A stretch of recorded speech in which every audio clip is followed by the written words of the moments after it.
Pílulas anticoncepcionais, um assunto aí que divide opiniões e sempre gera muitas dúvidas. É o que você vai ver hoje no programa Vida e Saúde.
Doutora Andresa Venâncio, Ginecologia e Obstetrícia. Atendimento de consultas para rotina ginecológica e exames preventivos, pré-natal, parto e puerpério. Atendimento no ambulatório do Hospital São Brás, Rua 13 de Maio, 430. E no Espaço Cuidar, São Camilo, Rua Benjamin Constant, 580. Agende sua consulta. 3521-2240, 3521-2257 e 3523-1111.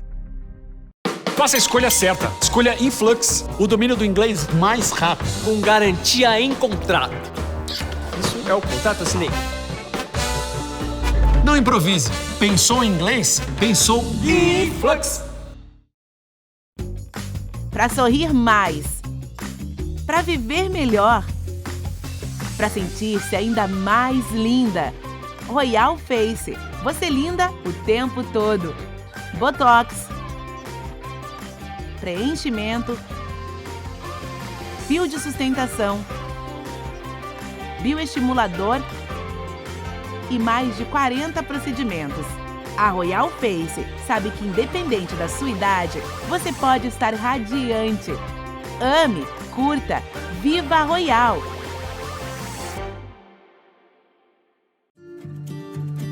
Acolher não é só comida, cama e um teto. Precisa de amor para ser completo. Nós, da Casa de Apoio Amor Fraterno, trazemos conosco esse sentimento. Aqui, acolhemos gratuitamente paciente e acompanhante durante todo o período de tratamento de saúde. Casa de Apoio Amor Fraterno. Vamos passar por essa juntos. Sejam bem-vindos a mais uma edição do programa Vida e Saúde. Hoje falando sobre anticoncepcionais, aqui com a doutora Priscila Ribas, que é médica ginecologista e obstetra. Seja bem-vinda, doutora. Obrigada pela oportunidade também. Doutora, quais são os métodos anticoncepcionais que existem? Doutora, podia explicar? Acho que tem um leque muito grande de oportunidades, né, Priscila? E dá pra gente começar falando do preservativo, né, que é a camisinha, que é o mais conhecido por todos, né, e que é o mais importante, diria, que previne das doenças sexualmente transmissíveis, né. E junto disso a gente tem outros, que daí são os anticoncepcionais mesmo, né, Sim. que são as pílulas, que são muito conhecidas, né. A gente tem também os hormonais, que aí entraria DIU, entraria implante, entraria anel vaginal, e os DIUs eles se dividem entre o de cobre e os com hormônio, né? Eu trouxe alguns aqui para mostrar para vocês também. Os pacientes acabam usando mais a pílula porque ela é mais acessível, né? Ela tem na rede pública também e eu vejo muitas vezes assim em consulta que é por falta de conhecimento dos outros métodos, né? Sim, Mas sim. a gente tem muitos disponíveis. E é sempre bom, na consulta, a gente decidir o que é melhor para a paciente. Com certeza. Os contraceptivos orais são os mais usados, então, né? Quais são os efeitos aí adversos mais comuns das pílulas orais? A gente tem, assim, falando em efeito adverso de risco mesmo, que é conhecido, a gente tem muitos estudos e o principal deles são os tromboembólicos, né, que são os questionamentos que a gente escuta em consulta, né, ai, doutor, e o meu risco de trombose, né? Sim, sim. Então, eu sempre explico para os pacientes assim, toda medicação, na verdade, é uma droga, né, então sempre vai ter efeito adverso e a gente tem que pesar os riscos e benefícios, né, a gente tem critérios de elegibilidade, que são critérios que a OMS propôs para a gente definir o que é melhor para cada paciente. Por isso a gente muitas vezes precisa de uma avaliação clínica bem criteriosa e também uma avaliação muitas vezes laboratorial. Avalia a história familiar daquela paciente. Né, em dia. Isso. Ah, eu tenho história de câncer de mama, doutora, vai aumentar o meu risco? Muitas vezes você tem contraindicação pílula com estrogênio, mas com progesterona não. Então, eu gosto de explicar isso para as pacientes e lembrar elas que tem benefício, né? Então, sim, assim, sim. Isso eu acho muito importante, essa questão de analisar e explicar, porque o que pode fazer mal para um não é que faz mal para todos, né? Isso. É contraindicado para essa pessoa, para outra faz bem. E como você estava explicando, são vários métodos, então as pessoas têm mesmo muitas opções hoje em dia, né? Isso, é bem isso. Eu gosto de elucidar e a gente definir juntas. A paciente tem medo, eu tenho que desmistificar isso, né? Geralmente elas já chegam aqui cheio de mitos, né? Isso. E eu digo assim, a minha função é essa, é passar o científico, né? O que a gente tem de dado, explicar. Tem risco? Tem. Acaba sendo um risco baixo. Para ti, que pratica exercício físico, que tem uma alimentação mais saudável, daqui a pouco esse risco vai ser baixo. E uma gestação seria uma coisa não desejada, daqui a pouco os riscos tromboembólicos de uma gestação seria muito maior. Então, eu sempre explico isso para as pacientes, né? Sim, e que às sim. vezes vale a pena, né? E falando em benefício também, Priscila, a gente pode dizer, diminui risco de TPM, né? Sim, então, isso assim, também é uma questão, né? cólica. Que a gente é algo que incomoda mesmo as mulheres, né? Incomoda, com certeza. Então, muitas me procuram assim porque impacta na qualidade de vida, né? Então, Isso. naqueles 4, 5 dias que elas estão menstruadas, é muito sangramento, tu acaba que você não impacta na tua qualidade de vida, no teu emprego, né? Então a gente tem que pesar isso, sempre colocar na balança e a minha função é essa, é mostrar a parte científica, né? Então, sempre eu explico para as pacientes, não tomar o anticoncepcional, que é melhor para a vizinha, às vezes não é para ti, então... Exato. Eu muitas vezes pego o paciente usando anticoncepcional a longa data, que é contraindicado para ela, e ela não sabia. Por isso Sim, da importância assim, de conhecer os métodos, né? Com certeza. E existe uma idade mínima para iniciar, por exemplo, uma pílula oral? Geralmente as pacientes procuram atendimento na adolescência, né? Isso. E não é porque começaram a vida sexual, né? Elas procuram atendimento por cólica, por irregularidade menstrual, acaba impactando na escola, né? Até por sangramento demais, às vezes, né? Isso. Então, acaba que elas me procuram por essa razão. Mas é importante frisar que você não precisa começar a pílula quando começa a vida sexual, né? Você já pode procurar um ginecologista antes, né? Então, a gente sempre orienta que depois da menarca, que é a primeira menstruação, já tenha um contato, pelo menos, com a ginecologista para ser orientada, né? Porque, senão, nessa conversa, a gente consegue prevenir muitas coisas, inclusive uma gravidez na adolescência, que ainda é muito prevalente no nosso país. Com certeza, e é uma questão bem difícil, né? Em todos os sentidos, né? Psicológico, social, e aí complica bem a vida de uma adolescente, né? O DIU, ele tem a eficácia comprovada, ele pode ser considerado um contraceptivo mais natural? Sim, falando então, em relação à tua pergunta, falando do DIU de cobre, né? Eu tenho aqui as amostras para as pacientes não se assustarem, a gente tem muito mito do DIU, né? Que, engravidei com o DIU, uma vizinha, a prima, sempre tem um caso, assim. Mas ele tem alta eficácia, chega a 99%.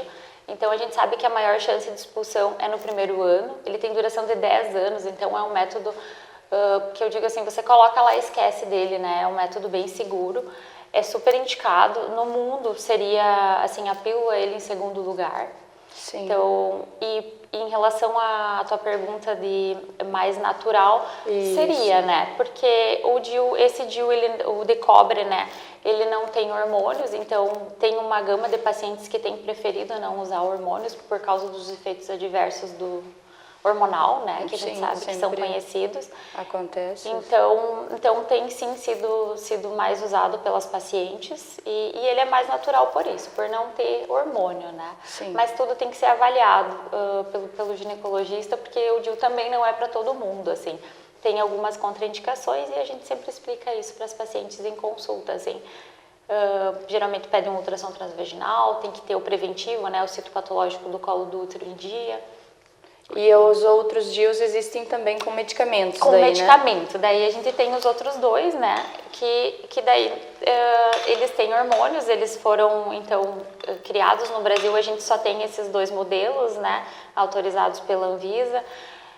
A diferença entre eles, então, seria a dosagem hormonal, né, falando em efeito adverso, eles têm menos efeitos adversos, porque é liberação mais local, menos absorção sistêmica. Então, tem sido um método bem preferido pelas pacientes e agora também, mais ou menos há uns 10 anos atrás, a gente não colocava em paciente que não tinha tido filhos, né? Então, as nulíparas, que a gente chama. E hoje em dia a gente sabe que não tem nada a ver, a gente já pode usar DIU em paciente que não teve filho. Que legal. Então, só para deixar claro para o pessoal que está assistindo, o DIU hormonal, por mais que ele contenha hormônio, ainda é uma dose bem menor do que a pílula oral, né? A pílula, com certeza. A reposição hormonal aí na menopausa, ela é importante para a saúde da mulher? A gente sabe que cada caso é um caso, né? E também há contraindicações. Então, o que você tem a falar sobre isso? Sim, a gente tem, assim, 3 indicações bem formais da reposição hormonal na mulher. É um momento bem difícil da vida da mulher, é uma transição complicada, assim, eu digo, é um momento de felicidade porque parou de menstruar, e outro que impacta bastante, que são os calorões, né, o fogacho, que é o principal. É por isso que as pacientes me procuram. Mas também tem outros sintomas, que é a alteração de humor, né, são bem significativos. Então, assim, falando nas 3 indicações, essa seria uma delas, né? Quando impacta muito na qualidade de vida da paciente e ela não tem contraindicação, né, a reposição hormonal. Então, a gente tem que, na mulher menopausada, a gente tem que fazer uma avaliação mais criteriosa para começar o hormônio, porque realmente existe risco. Então, acaba que a gente coloca na balança novamente, né? E aí pesa se o risco supera, né, o benefício, a gente não pode iniciar. É difícil a gente não começar terapia de reposição hormonal para essas pacientes, assim, muitas vezes a gente consegue e a gente tem um tempo para começar, que hoje em dia na literatura é mais ou menos 10 anos, então da menopausa até 10 anos você pode começar uma reposição. A outra indicação seria a fratura óssea, que é uma coisa que não é muito falada. Então, diminui a chance de fratura dessa paciente, né? Porque o risco de osteoporose, quando tem essa queda hormonal na menopausa, principalmente pela falta do estrogênio, então a gente sabe maior que daí. É maior. Então, pacientes que fazem reposição hormonal têm menos chance de ter osteoporose. Então, por isso, né, doutora, que tem que ser tão bem avaliado, porque de um lado existe a questão do risco de câncer, mas também, do outro lado, a osteoporose, né? Isso. Então, tem que ser avaliado por um especialista, não tem como pular essa parte. Né? Não tem como, isso aí. É bem criteriosa, assim, a avaliação, e tem que ter um acompanhamento, né? A gente prescreve a medicação e fica de olho nessa paciente, a gente vai fazer mamografia, a gente vai fazer um exame físico das mamas. Essa paciente, ela sai muito bem orientada do consultório em relação aos efeitos colaterais. Qualquer coisa estranha, ela volta e a gente reavalia de novo, suspender ou não, né? Sim, sim. Mas é uma coisa importante falar de reposição hormonal, porque também acaba sendo muito tabu das pacientes o medo, né? Se eu usar, eu vou ter câncer de mama, né? Então é sempre bom desmistificar isso para ela e mostrar os benefícios, né? Tem benefício em relação à saúde óssea? Tem benefício na qualidade de vida, pensando em fogacho, em alteração de humor? Tem. E são sintomas que incomodam a paciente, né? Incomodam muito, com certeza. As pacientes, elas relatam, olha, doutora, eu era outra pessoa. E Sim, aí os sim. meus filhos, meu marido, eles estão reclamando, eles estão vendo que eu não tô legal mesmo. E esse período ali, ele não é muito rápido, né, desses calorões? Não, é um período bem arrastado. Eu sempre digo para as pacientes, tem algumas que vão passar bem na menopausa, né? Que vão ter sintomas leves e que vão ficar tranquilos e não vão precisar de reposição para fogacho, né? Sim. E tem outras que vão ficar muito sintomáticas, que vai impactar no emprego, na relação com a família, né? Pela essa alteração de humor, elas ficam um pouco mais irritadas, assim. E é um período que pode perdurar 20 anos, né? Então, se Nossa, você pensar... né? Então, veja, é uma vida, né, doutora? Vida. Eu falo para as pacientes, se tu entrar na menopausa com 50 e viver até os 80, são 30 anos. Então, você poder impactar na saúde óssea dessa mulher é fundamental, né? E com certeza, então, vale a pena você estar procurando um especialista para ver o que realmente é o custo-benefício, né? Isso. Porque existe o risco, mas se você for ver ali 20 anos passando os sintomas, também não vai ser legal. Não vai mesmo. Muito bem, então, agradeço a tua participação no programa, doutora. Obrigada. Se quiser deixar o endereço aqui onde você atende, O meu para quem consultório se é interessar. no Hospital São Brás. É isso, muito obrigada, viu, pela oportunidade também. E as pacientes que tiverem dúvidas sobre anticoncepção, vêm aqui, consulta comigo. A gente explica, elucida, tira essas dúvidas, desmistifica esses mitos, né? Isso é muito importante. Então tá aí, pessoal, mais um programa Vida e Saúde.